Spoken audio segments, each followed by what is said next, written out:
नमस्कार फ्रेंड्स, जय हिंद। मेरा नाम है प्रीतेश जोशी और आज हम चर्चा करने वाले हैं बहुत ही इंपॉर्टेंट इंफॉर्मेशन की तरफ। और इंफॉर्मेशन क्या है कि एसएससी ने जूनियर इंजीनियर सिविल मैकेनिकल और इलेक्ट्रिकल एग्जामिनेशन 2023 है, उसकी वैकेंसी पूरी तरीके से निकाल दी है। आज के सेशन में हम चर्चा करेंगे जो ये जेईएन की वैकेंसी है, इसके अंदर टाइमलाइन क्या रहेगी, कब से फॉर्म जो है वो शुरू होंगे, साथ साथ में इस जेईएन की वैकेंसी के अंदर टोटल कितनी पोस्ट है, कौन कौन से ऑर्गेनाइजेशन के अंडर जो है हमें पोस्ट देखने को मिलेगी। फिर हम चर्चा करेंगे इस पूरी की पूरी वैकेंसी के एग्जामिनेशन पैटर्न की, यानी जो पूरी एग्जामिनेशन स्कीम रहेगी, क्या क्या सिलेबस रहेंगे, क्या क्या उसके अंदर हमें पढ़ना पड़ेगा, ये सारी की सारी चीजों के ऊपर डिस्कस करेंगे। तो सबसे पहले हम बात करते हैं जूनियर इंजीनियर सिविल मैकेनिकल और इलेक्ट्रिकल एग्जामिनेशन 2023 की कुछ इंपॉर्टेंट टाइमलाइन की तरफ। इसके जो ऑनलाइन एप्लीकेशंस हैं वो चालू होंगी 26/7/2023 से 16/8/2023 तक। और अगर हम बात करते हैं जो करेक्शन विंडो वो रहेगी 17/8/2023 से 18/8/2023 तक। इसका जो फर्स्ट एग्जाम होगा यानी पेपर फर्स्ट जो होगा सीबीडी बेस्ड पेपर होगा, उसका जो टेंटेटिव मंथ एसएससी ने दिया है वो है अक्टूबर 2023। तो ये दो तीन इंपॉर्टेंट चीजें जो है हमें ध्यान रखनी है। फॉर्म्स जो हैं वो चालू हो चुके हैं, तो आप सबसे पहले तो फॉर्म भर दो। भाई हमें अगर एग्जाम में सिलेक्शन लेना है तो पहला एक तरीका है वो है सबसे पहले फॉर्म भरना। तो जितना जल्दी आप फॉर्म भरोगे उससे आपकी सीरियसनेस पता चलेगी कि हाँ भैया आप इस एग्जाम के लिए पूरी तरीके से सीरियस है। अब हम चर्चा करते हैं इसकी एजुकेशनल क्वालिफिकेशंस के लिए, यानी कौन कौन से ऑर्गेनाइजेशन के अंदर कितनी कितनी पोस्ट रहेंगी, लेकिन उन ऑर्गेनाइजेशन के अंदर जो ब्रांचेस हैं, जो डिपार्टमेंट्स हैं, उसकी क्या एजुकेशनल क्वालिफिकेशंस रहेंगी, इनके ऊपर बात चर्चा करते हैं। तो चलिए भाई वैकेंसीज देखते हैं। हम बात करते हैं एसेंशियल एजुकेशनल क्वालिफिकेशंस की। तो जो बीआरओ यानी बॉर्डर रोड ऑर्गेनाइजेशन है, इसके अंदर हमें पोस्ट देखने को मिलेगी जूनियर इंजीनियर सिविल और जूनियर इंजीनियर इलेक्ट्रिकल और मैकेनिकल। इसके अंदर एसेंशियल एजुकेशनल क्वालिफिकेशन की अगर हम बात करें तो ग्रेजुएशन की डिग्री होनी चाहिए सिविल इंजीनियरिंग में, या फिर 3 साल का डिप्लोमा होना चाहिए, और साथ साथ में हमें देखने को मिलता है कि 2 साल का वर्क एक्सपीरियंस आपको यहां पर होना चाहिए, प्लानिंग, एग्जीक्यूशन या maintenance of the civil engineering works. Age limit की अगर हम बात करते हैं तो यहां पर हमें देखने को मिलती है 30 इयर्स। पर हां, ये जरूर बात ध्यान रखने वाली बात है कि अकॉर्डिंग टू द कैटेगरी के हिसाब से जो है वो अलग अलग एज रिलैक्सेशन यहां पर दिए गए हैं। इसके अलावा जब हम जूनियर इंजीनियर इलेक्ट्रिकल और मैकेनिकल की बात करते हैं बीआरओ के अंदर, तो हमें देखने को मिलती है डिग्री इलेक्ट्रिकल या मैकेनिकल इंजीनियरिंग में किसी भी रिकॉग्नाइज्ड यूनिवर्सिटी या इंस्टीट्यूट से, या फिर इसके अलावा 3 साल का डिप्लोमा इलेक्ट्रिकल, ऑटोमोबाइल या फिर मैकेनिकल इंजीनियरिंग में। और यहां पर एज लिमिट हमें देखने को मिलेगी 30 ईयर्स तक। इसी के साथ साथ में अगर हम और दूसरे डिपार्टमेंट्स की बात करते हैं तो और दूसरे डिपार्टमेंट्स कौन से हैं, जैसे एग्जांपल के तौर पे सीपीडब्ल्यूडी यानी central public works department, CPWD. इसके अंदर हमें देखने को मिलती है जेईएन सिविल और जेईएन इलेक्ट्रिकल की वैकेंसी। इसकी जो एलिजिबिलिटी क्राइटेरिया है वो diploma in civil engineering from a recognised university और इंस्टीट्यूट, और इसकी जो एज रहेगी वो 32 ईयर्स तक रहेगी। इसके अलावा जूनियर इंजीनियर इलेक्ट्रिकल की अगर हम बात करते हैं तो इलेक्ट्रिकल और मैकेनिकल की यहाँ पे डिप्लोमा किसी भी रिकॉग्नाइज्ड यूनिवर्सिटी या इंस्टीट्यूट से, और एज हमें यहां पर देखने को मिलेगी टोटल 32 ईयर्स। इसके अलावा सीपीडब्ल्यूडी की अगर हम आगे बात करते हैं तो हमें देखने को मिलती है सीडब्ल्यूसी यानी सेंट्रल वाटर कमीशन। इसके अंदर सिविल और मैकेनिकल ब्रांच की अगर बात की जाए तो यहां पर आपकी एलिजिबिलिटी क्राइटेरिया है और एज हमें देखने को मिलेगी अप टू 30 ईयर्स इन दोनों के अंदर। इसी के अलावा साथ साथ में और दूसरे जो डिपार्टमेंट्स हैं, जैसे कि department of water resources, river development और गंगा रिजुविनेशन, इसकी सिविल की जो एलिजिबिलिटी क्राइटेरिया की अगर हम बात करते हैं तो हमें देखने को मिलती है 3 साल यानी 3 years diploma in civil engineering from a recognised university और इंस्टीट्यूट, और यहां पर एज हमें देखने को मिलेगी 30 इयर्स तक। और डिपार्टमेंट जैसे कि फराका बैरेज प्रोजेक्ट और मिलिट्री इंजीनियरिंग सर्विसेज, इसके अंदर भी सिविल और मैकेनिकल की हमें अलग अलग पोस्ट देखने को मिलेगी। इसके अंदर एज जो है वो टोटल 30 इयर्स है, और इसके अंदर diploma in civil engineering from a recognised university और diploma in mechanical engineering from a recognised board, यानी हर एक डिपार्टमेंट या हर एक ब्रांच की जो है वो सेम हमें एलिजिबिलिटी क्राइटेरिया एजुकेशनल क्वालिफिकेशन के हिसाब से देखने को मिलेगा। हर ब्रांच में साथ साथ में हर डिपार्टमेंट के अलग अलग एज जो है वो हमें अप टू 30 इयर्स के तौर पे या 32 इयर्स के तौर पे देखने को मिलेगी। ये सारी की सारी बात यहां पर आपके अलग अलग डिपार्टमेंट्स की। अब आगे बढ़ते हैं और देखते हैं हम टोटल यहां पर हमें वैकेंसीज कितनी देखने को मिलेगी।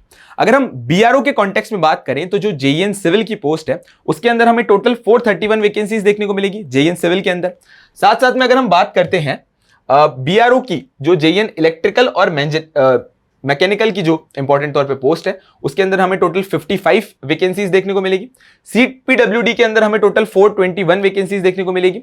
सीपीडब्ल्यूडी जूनियर इंजीनियर इलेक्ट्रिकल के अंदर अपन को 124 वैकेंसीज देखने को मिलेगी। सीडब्ल्यूसी की अगर हम बात करते हैं तो हमें टोटल 188 यानी 188 वैकेंसीज हमें यहां पर देखने को मिलेगी। इसी के साथ साथ में साइमल्टेनियस जो और दूसरे डिपार्टमेंट्स हैं, जैसे department of water resources, Ganga rejuvenation, इसके अंदर जो है वैकेंसीज अभी तक टोटल पूरी तरीके से बताई नहीं गई है। Vacancies to be intimated in due course, यानी आने वाले समय में आपको वैकेंसीज जो है यहां पर देखने को मिलेगी। एग्जैक्ट नंबर अभी तक बोर्ड द्वारा बताया नहीं गया है।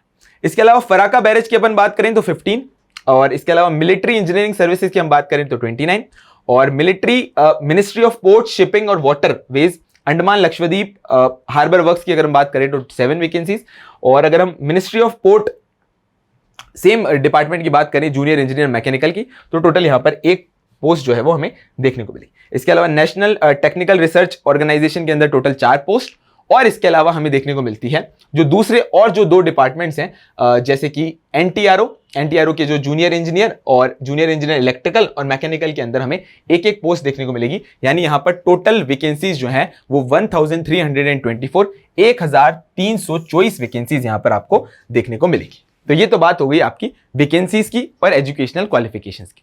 अब हम चर्चा करते हैं कुछ और इंपॉर्टेंट पार्ट्स के ऊपर जो हमें ध्यान रखने वाले हैं।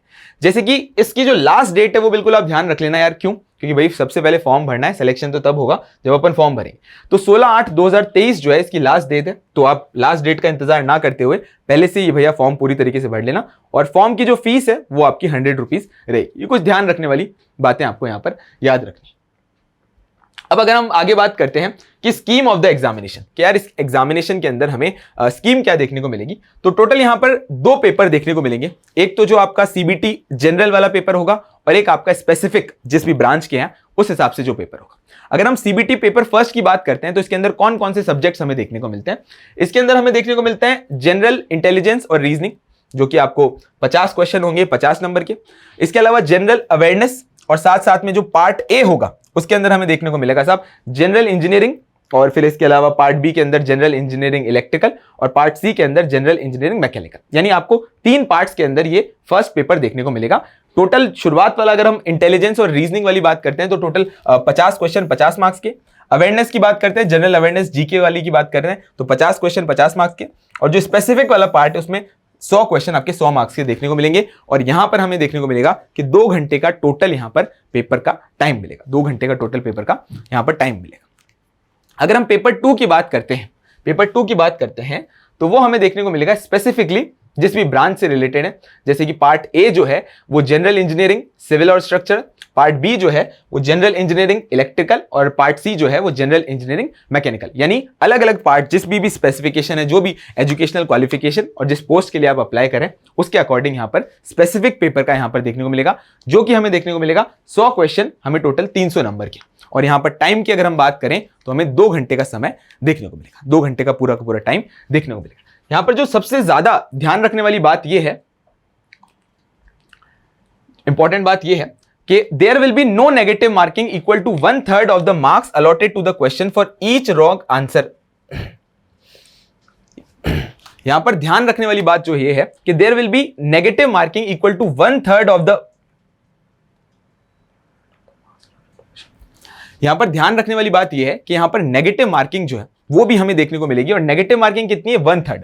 There will be negative marking equal to 1/3 of the marks allotted to the question for each wrong answer in paper 1 and 2। यानी नेगेटिव मार्किंग जो है वो हमें 1/3 देखने को मिलेगी, 1/3 जो है हमें नेगेटिव मार्किंग देखने को मिलेगी। तो ये अपने को ध्यान रखने वाली बातें हैं।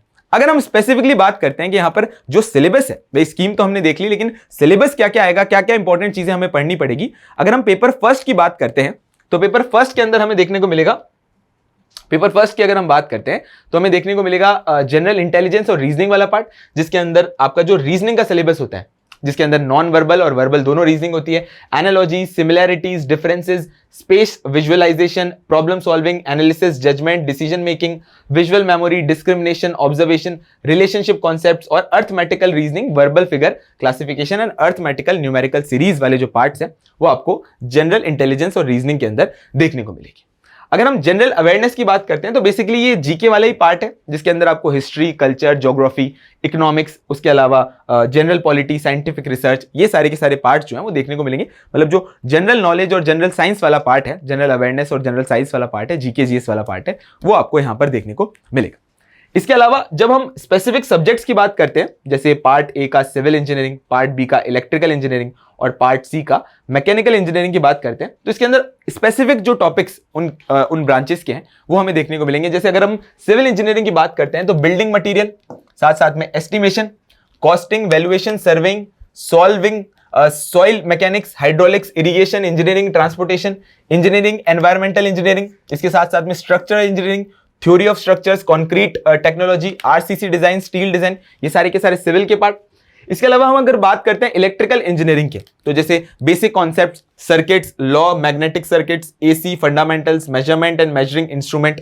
और अगर हम बात करते हैं मैकेनिकल इंजीनियरिंग वाले पार्ट के, तो हमें यहां पर देखने को मिलता है कि भाई theory of mechanics, machine design, engineering mechanics, strength of material, ये सारे के सारे पार्ट जो मैकेनिकल इंजीनियरिंग के कोर सब्जेक्ट के स्पेसिफिक सब टॉपिक्स हैं वो यहां पर आपको देखने को मिलेंगे। यानी पेपर 1 और पेपर 2 के अंदर हमें देखने को मिलेगा एक जीके जीएस वाला पार्ट, इंटेलिजेंस हो गई, रीजनिंग हो गई, और आपके फिर स्पेसिफिक वाले पार्ट जो कि आपके सिविल इंजीनियरिंग से या फिर मैकेनिकल इंजीनियरिंग से या फिर इलेक्ट्रिकल इंजीनियरिंग से रिलेटेड हो। और यहां पर ध्यान रखने वाली बात यह है कि जो पूरा का पूरा मोड ऑफ सिलेक्शन होगा उसके अंदर मिनिमम क्वालिफाइंग मार्क्स हैं। तो अगर हम बात करते हैं पेपर 1 और पेपर 2 के, तो मिनिमम क्वालिफाइंग मार्क्स जो है वो कैटेगरीज के हिसाब से हैं। जैसे यूआर के अगर हम बात करें तो 30%, यानी 30% नंबर लाने जरूरी है। ओबीसी और ईडब्ल्यूएस की अगर हम बात करते हैं तो 25%, और अगर और दूसरी कैटेगरीज है जैसे एससी एसटी, उन सारी की सारी कैटेगरीज के लिए 20% जो है वो आपके मिनिमम क्वालिफाइंग मार्क्स है। तो ये बात थी आपकी जो जूनियर इंजीनियर की वैकेंसी 2023 की आई है उसके लिए। अब सबसे पहले फॉर्म भर दीजिए और तैयारी में पूरी तरीके से लग जाइए। जनरल अवेयरनेस वाला जो पार्ट है वो पूरा का पूरा आप मिशन ज्ञान के जो एसएससी का हमारा चैनल है उन सभी में आप देख सकते हैं। Proper point two point examination based जो क्वेश्चंस हैं उनको लेकर, साथ साथ में कंटेंट, साथ साथ में पीडीएफ जो कि आप हमारे टेलीग्राम चैनल और ऐप से बड़ी आसानी से डाउनलोड कर सकते हैं। आशा करता हूं आपको ये सेशन अच्छा लगा होगा। मिशन ज्ञान के परिवार के साथ बने रहें। बहुत बहुत धन्यवाद। Thank you.